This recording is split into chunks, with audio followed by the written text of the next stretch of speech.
Hello everyone and welcome to all of you. स्वागत है आप सभी का एक बार फिर आर एस एजुकेशन चैनल पर, जिसमें हम ठोस चैप्टर पढ़ रहे थे। आज हम देख रहे हैं निबिड संकुलित संरचनाएं। इंग्लिश में आप इसे क्लोज पैक्ड स्ट्रक्चर कहते हैं। सबसे पहले देखते हैं इसकी डेफिनेशन। तो जब अवयवी कणों के मध्य रिक्त स्थान न्यूनतम हो, उसे आप निबिड संकुलित संरचना या फिर क्लोज पैक्ड स्ट्रक्चर कहते हैं। सबसे पहले इसका क्लासिफिकेशन देख लेते हैं।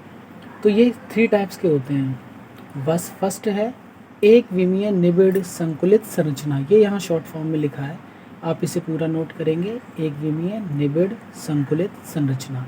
सेकंड है द्विविमीय निबिड़ संकुलित संरचना। और थर्ड है आपका त्रिविमीय निबिड़ संकुलित संरचना।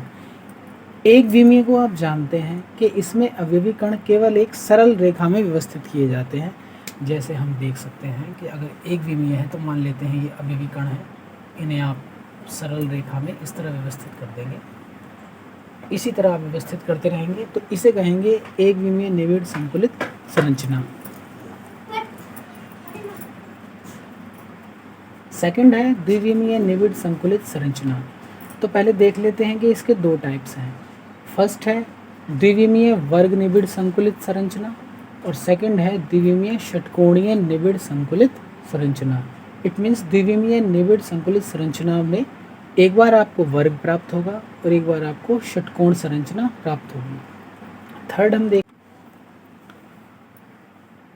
त्रिविमीय निबिड़ संकुलित संरचना का फर्स्ट है आपका जब आप द्विविमीय वर्ग निबिड़ संकुलन द्वारा त्रिविम बनाएंगे, उसे हमने फर्स्ट किया है। यानी त्रिविम संरचना यहाँ बनेगी द्विविम के जो वर्ग हैं उनके संकुलन द्वारा, जबकि यहाँ पर द्विविम के जो षटकोणीय संरचना प्राप्त होगी उनके संकुलन द्वारा आप यहाँ त्रिविम संरचना प्राप्त करेंगे। अब हम देखते हैं द्विविम षटकोणीय निबिड़ संकुलन द्वारा जो आपको त्रिविम स्ट्रक्चर प्राप्त होगी उसे किस प्रकार भागों में बांटा गया है। तो इसके 2 टाइप्स हैं। फर्स्ट ये है कि किस प्रकार आप पहली परत पर दूसरी परत की व्यवस्था करेंगे, जबकि सेकंड है कि दूसरी परत पर तीसरी परत की व्यवस्था किस प्रकार की जाएगी। तो जब दूसरी परत की व्यवस्था की जाती है, यहाँ आपको 2 टाइप की स्ट्रक्चर मिलती हैं। एक है आपकी षटकोणीय निबिड़ संकुलन, यानी यहाँ पर सभी परतें आपस में एक दूसरे के साथ षटकोण बनाएंगी। तो इसे इंग्लिश में हम कहते हैं हेक्सागोनल क्लोज पैकिंग, जिसे आपने शॉर्ट में SCP कहा है। इसी प्रकार देखते हैं कि जो सेकंड टाइप है वो आपको घनीय निबिड़ संरचना प्राप्त होगी, जिसे आपने घनीय निबिड़ संकुलन कहा है। इंग्लिश में आप इसे क्यूबिक क्लोज पैकिंग या फिर CCP कहते हैं। यहाँ पर इस संरचना को आप फलक केंद्रित घनीय संरचना भी कह सकते हैं। मतलब यह है कि जब आप ये व्यवस्था करेंगे आपको 2 तरह की स्ट्रक्चर प्राप्त होगी। एक होगा घनीय निबिड़ संकुलन और दूसरा होगा फलक केंद्रित घनीय संकुलन या संरचना। इसे आप CCP कहते हैं और इसे आप FCC मतलब फेस सेंटर्ड क्यूब कहते हैं। इन्हीं से जुड़ा हुआ एक टॉपिक हम यहाँ देख लेते हैं कि उपसहसंयोजक संख्या क्या होती है। ये टॉपिक आपको उपसहसंयोजक पाठ में भी मिलेगा, लेकिन यहाँ पर हम इसे सॉलिड यानी ठोस में पढ़ रहे हैं। तो वहाँ पर ये क्या है कि किसी क्रिस्टल ठोस में किसी भी अवयवी कण को स्पर्श करने वाले अन्य कणों की संख्या ही उपसहसंयोजक संख्या कहलाती है। जैसे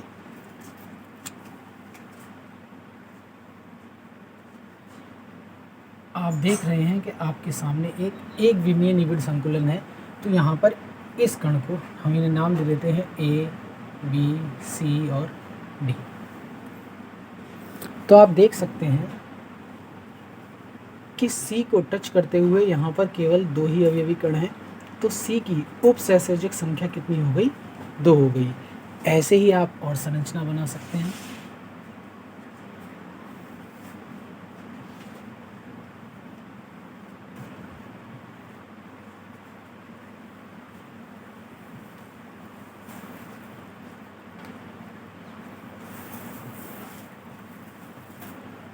यहाँ पर हमने इस पार्टिकल पर लिख दिया है A।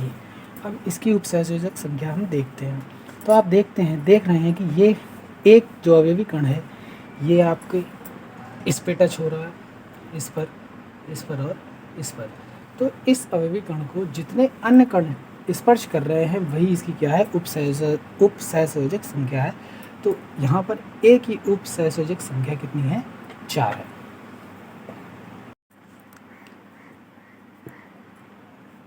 अब आप देख रहे हैं एक विमीय निबिड़ संकुलन।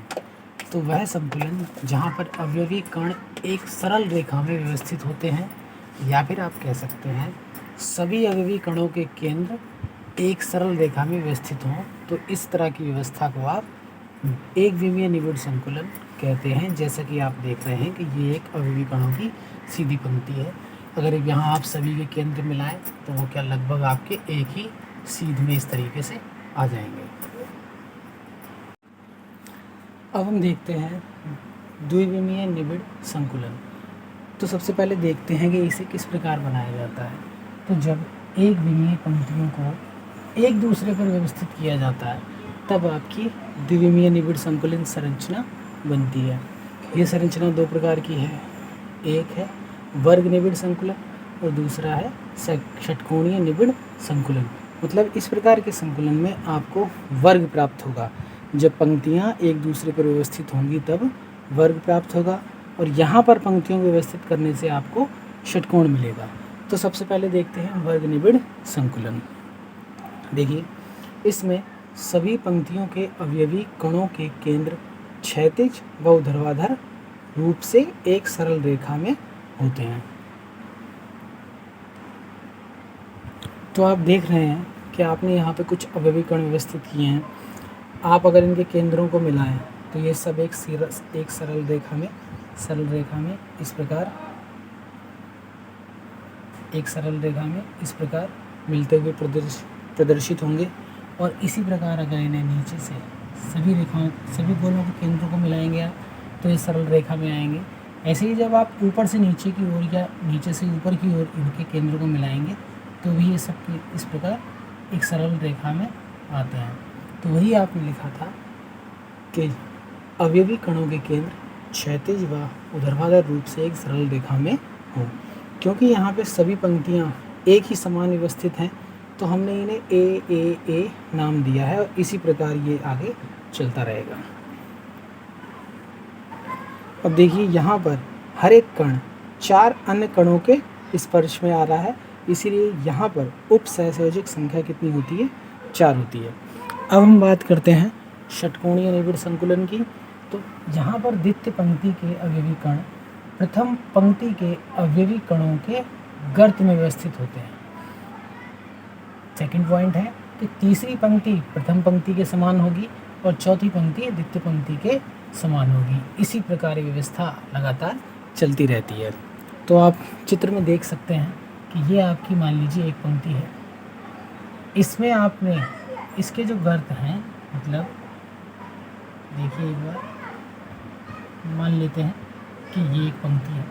अब ये इसमें गर्त हैं, इस गर्त में आपको दूसरी पंक्ति व्यवस्थित करनी है इस प्रकार।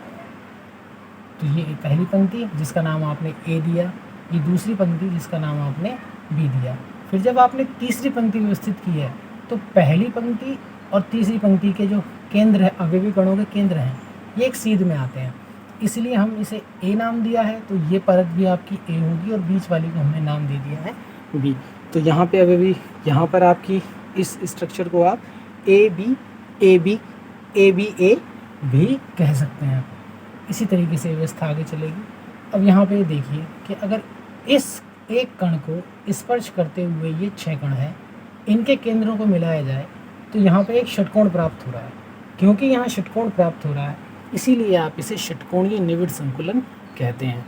और वर्ग निबिड़ संकुलन में अगर किसी भी स्पर्श करते हुए कण के, इसे दोबारा देखते हैं,